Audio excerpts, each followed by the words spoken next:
Welcome to Penrose Learning, where we make understanding easy. In this video, I will explain how to use Markov chains.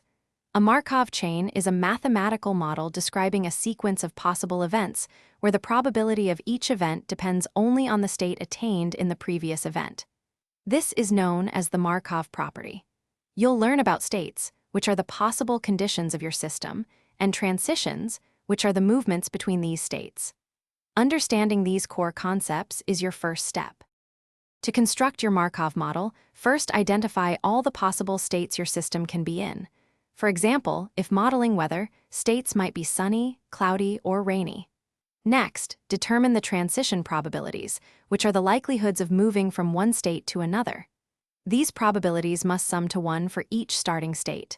Finally, represent these transitions clearly, often using a transition matrix, where rows are current states and columns are next states. Once your model is built, you can analyze its behavior. A key analysis involves finding steady-state probabilities, which tell you the long-term likelihood of being in any given state.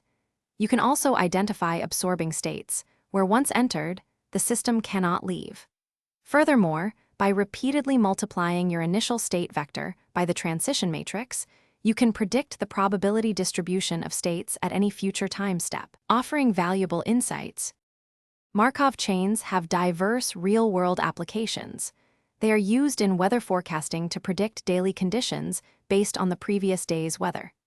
In natural language processing, they help model sequences of words for text generation and speech recognition. Businesses use them to understand customer loyalty and predict purchasing patterns. Even in finance, Markov chains can model asset prices and market transitions, providing powerful tools for prediction and decision-making across many fields. Thanks for watching. If this was helpful, leave a like and consider subscribing. See you next time.